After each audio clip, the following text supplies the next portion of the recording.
Bonjour à toutes et tous. Notre épisode commence en 1637. Pourquoi en 1637 ? Parce qu'à la suite du procès de Galilée paraît cette année-là un livre qui révolutionne la pensée. Il est écrit par un philosophe français, René Descartes. Son discours de la méthode propulse l'Occident dans les secrets des sciences dures, telles que la physique, l'astronomie, la biologie et la géographie, mais les détourne beaucoup de la sociologie, de la psychologie et de l'histoire, pour ne rien dire de la science théologique, pour laquelle la machine à laver cérébrale se complétera d'une véritable lobotomie.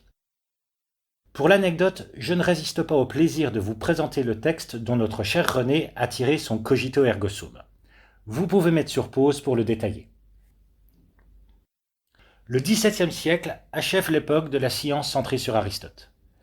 La circonférence polaire de la Terre est précisée en 1670 par l'abbé Jean Picard, qui, en réalisant des mesures de méridien entre la Picardie et l'Essonne, l'évalue à 12 541 600 toises. De son côté, l'Église accepte progressivement l'héliocentrisme au siècle suivant. Mais l'histoire de la forme de la Terre continue justement en ce XVIIIe siècle avec Jacques Cassini, un cartographe assez célèbre en France, car il est le second de la dynastie familiale qui a réalisé la première carte topographique du pays. En se basant sur différentes mesures de méridien, il déduit que la Terre n'est pas une sphère parfaite, mais doit plutôt être allongée au pôle, à la manière d'un ballon de rugby. Mais cette idée entre en contradiction avec les observations d'autres savants qui, notamment, ont mesuré les différences d'oscillation d'un pendule aux hautes et basses latitudes. Et leurs calculs aboutissent à la conclusion inverse de celle de Jacques Cassini. Une controverse de 15 ans oppose Cassini aux partisans d'Isaac Newton qui défendent l'idée d'une Terre aplatie. Pour trancher la question, la France envoie 2 expéditions, l'une en Laponie, c'est-à-dire au plus près possible du pôle, et l'autre au Pérou, soit sur l'équateur, dans le but de mesurer très précisément les longueurs d'un degré de méridien dans des conditions de latitude extrêmes. La comparaison de ces longueurs doit confirmer l'une ou l'autre des théories. Mais si l'équipe nordique, menée par Maupertuis, partisan de Newton, rend vite ses résultats, il n'en est pas de même pour l'expédition péruvienne de Godin et la Condamine. Ses membres ne s'entendent pas et passent plus de temps à se mettre des bâtons dans les roues qu'à réaliser des mesures. On pourra dire que ce n'est pas très scientifique, mais rappelons-nous qu'ils étaient humains et, de plus, français. Mais le verdict tombe en 1744, sans avoir besoin du second résultat, grâce à des mesures de méridien réalisées en France. Eh bien, Newton avait raison et Cassini avait tort. Et non seulement c'est un Français qui se retrouve obligé d'approuver publiquement un roast-beef, mais en plus, il s'agit du propre fils de Jacques Cassini. À mon avis, il a dû en faire des cauchemars.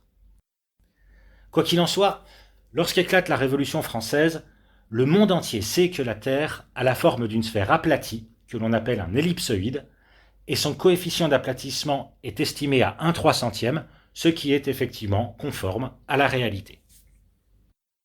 D'ailleurs, puisqu'il est question de la Révolution française, parlons-en, car elle donne naissance à de nouvelles aspirations que l'on souhaite internationales.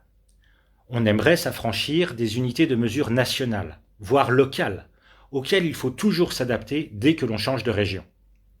Car la standardisation n'avait jamais été vraiment envisagée, et 17 siècles après Marin de Tyr, les mesures n'avaient toujours pas été normalisées.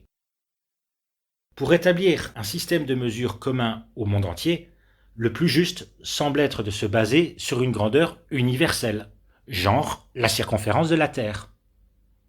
Le marquis de Condorcet mandate donc 2 astronomes, Delambre et Méchain, pour réaliser la plus précise évaluation possible du méridien de Paris entre Dunkerque et Barcelone.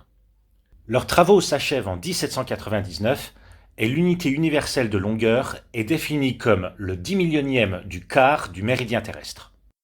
Vous la connaissez bien, elle s'appelle le mètre.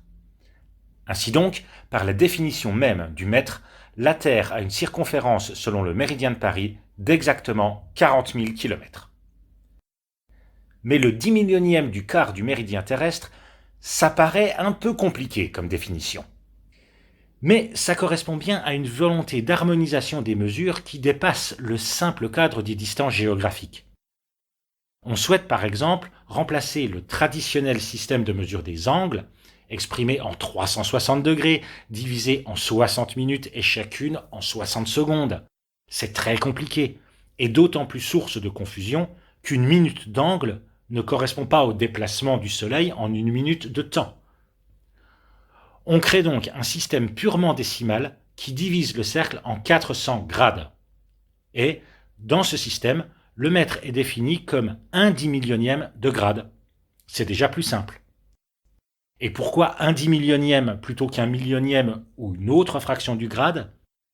Parce que c'est celle qui correspond le mieux à un pas humain, et donc c'est celle qui est la plus adaptée à notre échelle physique.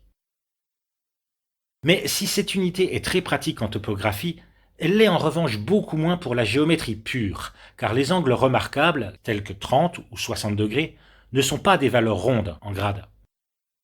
La France réussira donc à faire accepter le mètre à la presque totalité du monde, mais restera la seule à utiliser ces grades jusqu'en 2001, date à laquelle elle adoptera, pour la mesure de son propre territoire, le système international de coordonnées, toujours exprimé en degrés.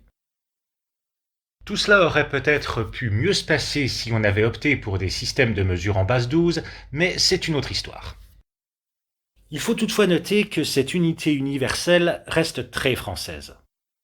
En réalisant la triangulation de l'Inde à la même époque que les travaux français de Delambre et Méchain, William Lambton effectue une mesure de méridien qui, si elle avait servi d'étalon, aurait abouti à une définition du mètre différente de quelques microns. Ça peut sembler curieux, car ça indique que les méridiens n'ont pas partout la même longueur, ce qui devrait pourtant être le cas sur un ellipsoïde comme notre planète. L'affaire serait-elle terminée? Pas du tout. Le XIXe siècle voit déferler une vague de métal qui va beaucoup changer la donne, comme elle le montrera au prochain épisode.